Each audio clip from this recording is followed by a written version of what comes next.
What's up everyone, this is Donald with ComputeHub. Today I'm going to be showing you how to set up a FileHub server on ComputeHub. What is FileHub?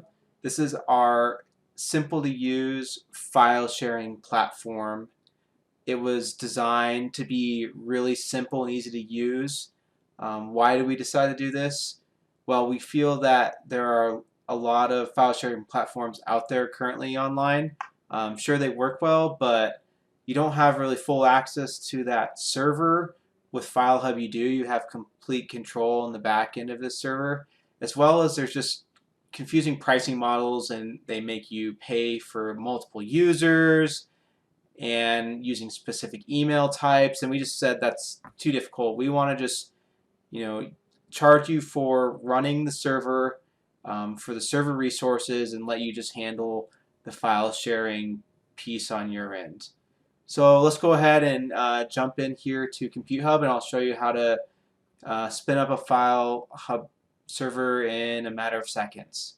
So from within the ComputeHub dashboard, we're going to go ahead and click Compute and then Instances, and then I'm going to click Add Instance.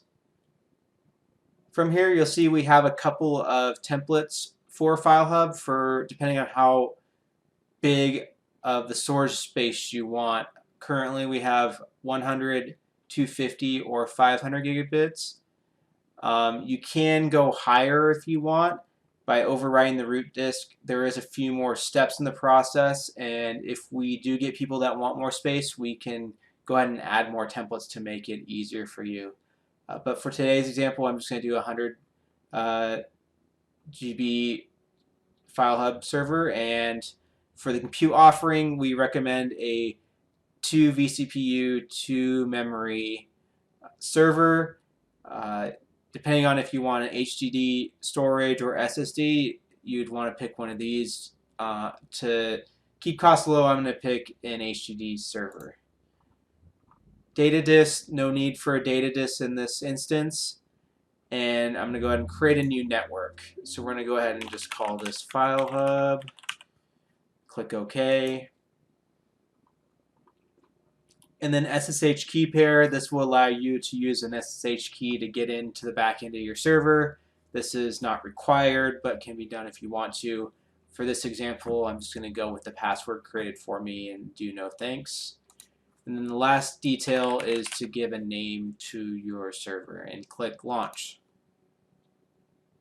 So we'll go ahead and let this get going, and as soon as we're up and running, we'll do a couple more steps and your FileHub server will be up and running. Alright, now that our server is running, you'll see a password up here.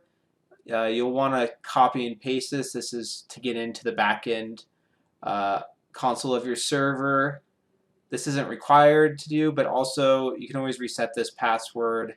I'll put some links in the description on how to do this if you do not know how to do this, in case you somehow lose this password.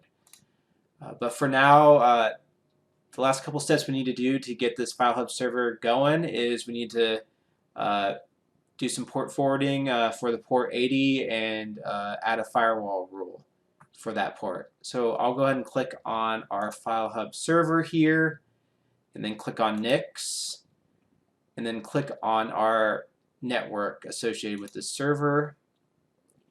And then I'm going to go ahead here and click on public IP addresses and click on the public IP associated with our server.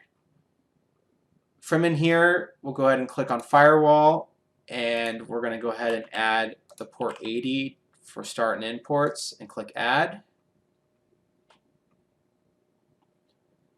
And then in port forwarding, we're going to go ahead and add port 80 as well to both private port and public port.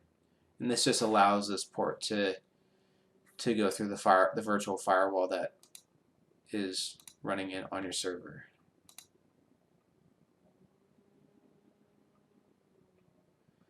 Alright, so now you should be able to go into your browser and check this out. So I'm going to go ahead and copy and paste our IP address and then go into a new tab on our browser and go ahead and click, and we're up and running. So here's the login page. Quick First time you log in, the username is admin and the password is admin123. And click login, and you're in. One last thing really quick, just first time you log in, you'll want to go ahead and change your password to whatever you want it to be, just so that you have more security and it'll log you out. But I'm going to go ahead and do another video on a little more on how to use FileHub and the different features inside. So go ahead and check out our YouTube page. Look for that video as well if you need help with that. But again, it's a super easy platform. That's our focus, is to just give you something where you can drop files in and create a new user and send it to that person so they can access those files. Really didn't want to make something complex. So if you like what you see, go ahead and give this video a like and check out our platform. We do offer free credit for new users to see if our platform, ComputeHub and FileHub, are right for you. Thanks again and see you soon.